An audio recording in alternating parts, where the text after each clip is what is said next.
Previously on the Rotgut Review.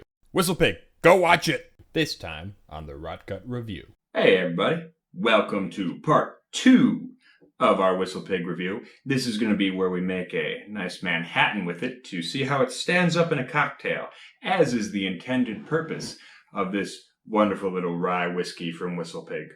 Now, I'm going to do a little preamble to the video because my man Will, the man, the myth, and of course, the legume, Will, Whiskey Crusader Will, from the Whiskey Crusaders. He's a crusader of whiskey.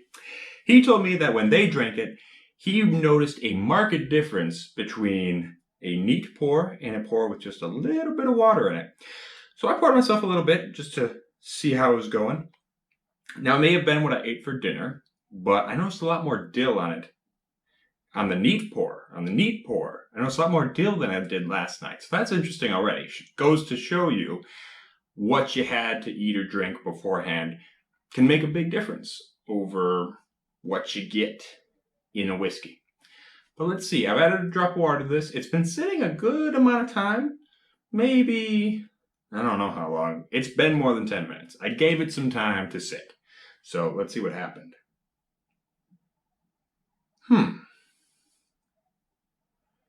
Now, I gotta say, I think the nose, it's very rye bready. I mean, there's something interesting there, though.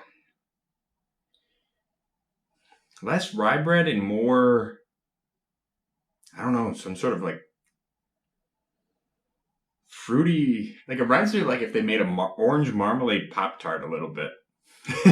That's kind of fun. I don't know if I noticed that on the first go-around. I think I said Fig Newton on the first go-around.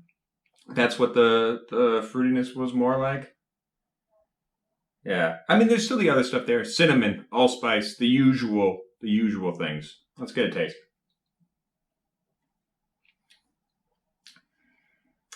Okay. That dramatically, for me anyway, that is dramatically more pepper and eucalyptus, as opposed to the very dill and anise and spicy notes that I was getting earlier on my neat pour tonight.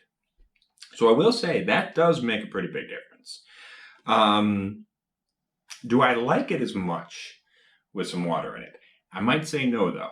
Kind of liked it with that big, bold, dilly note. Or even how, kind of the stuff I was getting yesterday.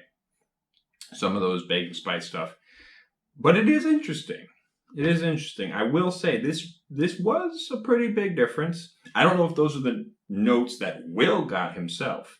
But yeah, fun experiment. All right, let's do the Manhattans. All right, we're back. I've prepared 2 fantastic Manhattans, as I do. I don't drink a lot of cocktails, but I do like a good Manhattan. I mean, it's a rye-based cocktail, so yeah. But this one was made with Lot 40. Everyone knows I have a penchant for Lot 40. It's good stuff. This one was made with our star of the evening, Piggyback Whistlepig. I also made it with Dolan Rouge Vermouth. Why do I choose Dolan? Because it is a spicy sweet vermouth. It's less sweet, more spicy. So I'm adding spicy shit to my spicy shit. If you got a problem with that, you can eat a dick. All right. Don't take that personally. If this is your first video watching, know that I work blue. Put the kids to bed. All right. And then we've got classic Angostura bitters. So, yeah, keep it classic. I know some people like orange bitters. That's cool too. No, those people are rat fuckers. Fuck orange bitters. But anyway, let's get into this. Oh, I do love using stunned glasses. They make me feel fancy.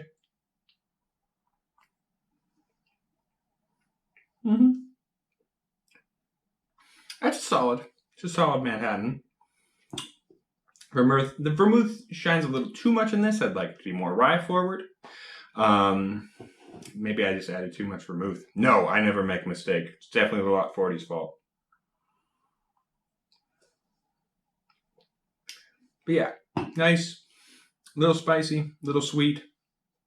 There's a nice tart tang there. A little bit of bitterness from the Angostura. Very solid, decent Manhattan. Let's get some Whistlepig. Take a wee sip of water first.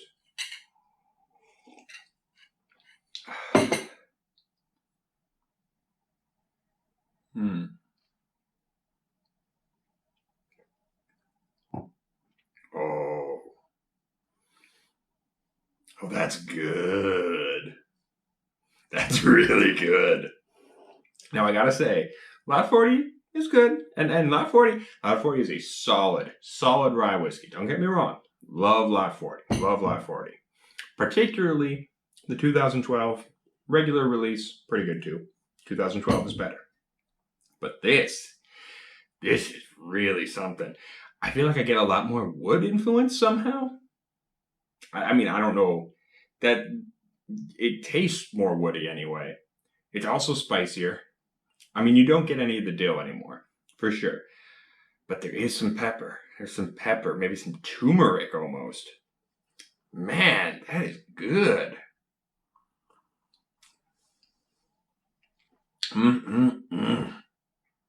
Yeah. Yeah. Oh, man.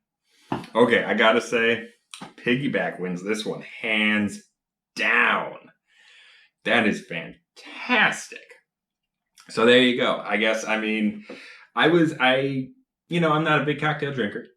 I was a little incredulous about the whole claim about this being a cocktail whiskey, since I pretty much drink all my whiskeys neat. But, damn, this makes a hell of a Manhattan. So, yeah, I got nothing bad to say about it. Good on you, Whistlepig. Cool. So anyway, until next time, this has been the Rock Cut Review. We got 2 rye reviews in a week. I'm sorry. We'll try to... I think we're doing bourbon tonight for the live stream. So for you bourbon heads out there, which is pretty much everybody at this point, stay tuned for that. Like, comment, subscribe. As you do, hit the bell for notifications.